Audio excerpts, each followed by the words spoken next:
Hi everybody, welcome to the Daily Neloo, a daily show to help you tap into your inner peace, choose love over fear, and live from inspired action.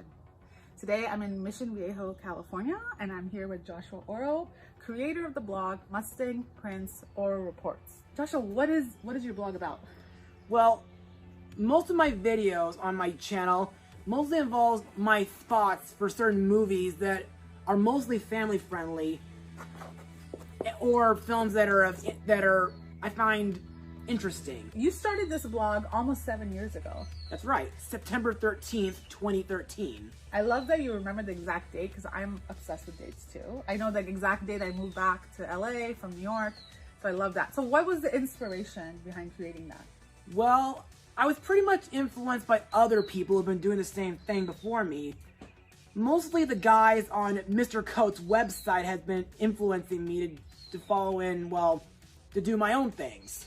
About movies. Right. And you're a movie buff, you love movies? Yes, that's right. Okay, so you're sitting at home and you've been watching these other blogs about movies and you're like, one day you're like, I want to do this.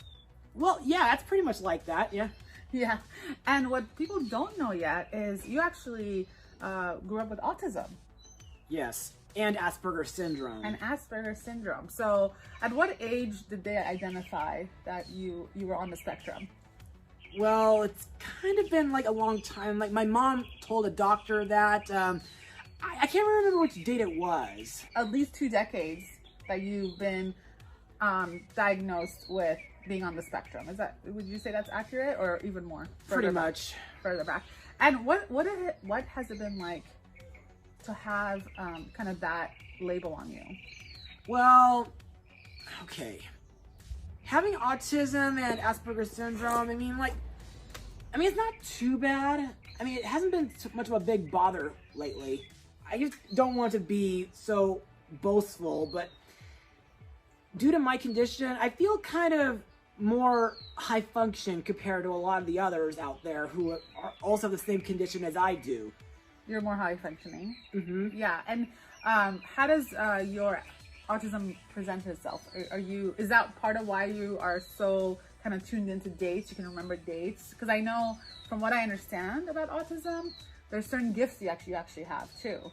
So what are some of the gifts that came from autism for you? Well, I have a good sense of right and wrong. My friend Jason Roeder told me that for some time. So justice. Yeah. Good sense of right and wrong. Mm-hmm. And were you, when you were growing up, were you bullied at all because of it? A lot of times during my elementary and middle school and high school ages. So pretty much all of your early education. Yes. What was the bullying about? Mostly involving my hobbies, and they also made fun of my last name. Orro? What would they say? They think it's some sort of cookie. You know, Oreo. Like Oreo. Right, and it just kind of got on my nerves. Got on your nerves. But it wasn't bullying specific to you being on the spectrum of autism. Not a lot of people knew about it, and I didn't share about that. Okay, I got it. That actually, I think, is a good thing because there's a book I heard about years ago, which was a guy who had Asperger's, and he didn't know he had Asperger's until much later in his life. I think he was like in his 50s when he finally found out. And he was able to accomplish so much more than what most people who have Asperger's or autism can do. And he attributes his success to the fact that he was not diagnosed. So he didn't have that self-limiting label on him. What are your thoughts on that? That sounds pretty interesting, but at the same time a little rough for that guy. A little rough? Why? Well, just that not finding out until he's way older. So like maybe he could have gotten some help along the way? Yeah, I mean, didn't his parents ever tell him? I mean, couldn't they have told him sooner? Well, I think he was much older than you, so it was generations ago. So perhaps there wasn't enough information about autism as there is today or when you were a child. I think it was just a lack of information, lack of awareness. So Joshua, one of the reasons I wanted to have you on the show is because I think your story is so inspirational. So in addition to being bullied throughout your entire educational time, in addition to having autism and Asperger's, you also are a cancer survivor. Yes. You see, like during the summer of 2013, I felt something wrong within my leg, and my parents thought it was just a growing pain, but after months of pain and stepping down from staircases, I had an MRI on my leg, and the doctors told me it was a giant cell tumor, like a golf ball sized hole in my femur. That's what the femur is. It connects my two leg bones. That's right. We all know the skeleton song, right? Yes. So you find out about this giant golf ball sized cell tumor, and then what? Well, it was during January of 2014, I had my first surgery on it. So you find out about the tumor, then you start your blog about a month or two later, and then you have surgery in that January of 2014. So all within 6 months, a lot of things happened in your life, both positive and a little bit negative, right? Yes. Yeah. Do you work with cancer survivors at all? I haven't met any others. You haven't met any other cancer survivors? I can't say if I have. Oh my God, you have to you live in Orange County. There's tons of wonderful hospitals here. I'm sure you can find a cancer survivor group in Orange County and just plug in and help inspire people to move forward after illness. And I hope you're right, but still getting MRI'd every few months. But you're clear since 2016? To make sure that it doesn't affect my leg or my lungs. How would it affect your lungs? Does the cancer move up to your lungs? It would. Yeah. I mean, it would move into all parts of your body. Yes. If it's not controlled. Do you work with children with autism? Well, no one's ever asked me to do that yet. No? Do you want to? I hope I can in order to help them. So Joshua, a few days ago, I watched a 12-year-old boy get on the TEDx stage and talk about how autism presented itself for him. And people actually told him when he was a kid that his brain was broken. But he realized he's actually a math genius, and he inspires people to not just learn anymore, just kind of stop learning and create instead. That's very smart. It's very smart. So I was curious if you have ever thought about getting on the TED stage. That would be a nice idea. I really encourage you to do that because I think it's important for someone like yourself who has gone bullied, who has had and still has autism and Asperger's, who survived cancer, but has a very full life and is going for their dreams and creating in this life, to get on stage and share their story with as many people as possible to help inspire. Thank you. Yeah. So bullying, let's talk a little bit about the bullying. What has been your experience kind of surviving that and moving above that? Well, nowadays, I don't let bullying get to me anymore. I mean, if anything happens, my father educated me, just walk away from the situation, just leave it alone.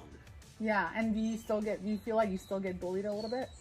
Not as often as during my school age. School years. And I saw you perform in a play. You did High School Musical. You played one of the teachers. That's right. Last summer I did. Yeah. So what is it like being on stage? Do you love being on stage? Yes, because one of my goals when it comes to putting on a good show is making an audience happy.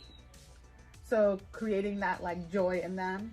Yes, and doing something special for my characters that I perform at. I watched your Swan Princess, one of your Swan Princess videos, the review of that movie, and you talk a lot about the songs in the movie. So how does music affect you? What are your thoughts on music?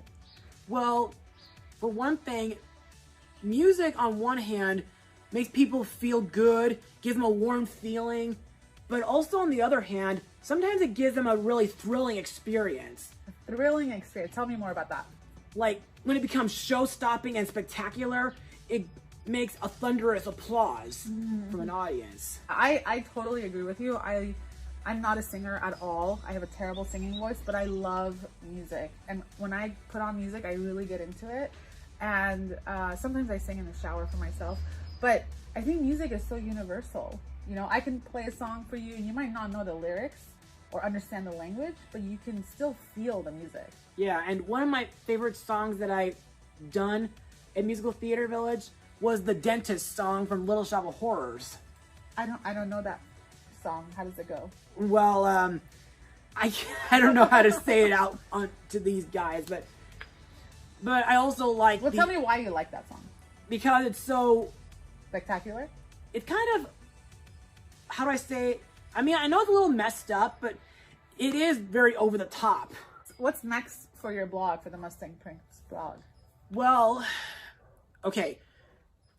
I'm not going to be doing any more movies in theaters for a while. Okay. Because due to the virus, it's best that I just lay low and do some films that are just released to home media, Netflix, or on streaming for now. Do you have a video you're working on right now, or a movie you're going to be reviewing soon? Fantastic Mr. Fox will be my next one. Okay, so can you give us a little sneak peek? Okay. Fantastic Mr. Fox is a stop-motion film directed by Wes Anderson, which is based on the book of the same name by Roald Dahl. Your YouTube channel has like almost 24,000 followers, subscribers. How did you get there? I don't know. I don't know how all that many people found me. That's fantastic. Do your fans ever reach out to you, your subscribers? They do comment a few times on my videos, and I don't know what else they do, but I wish I could have known who gives me a thumbs up or down at times. I mean, is it anonymous? Yeah, pretty much. It's anonymous, yeah. I think that's the commenter gets to decide if they want to show their identity or not.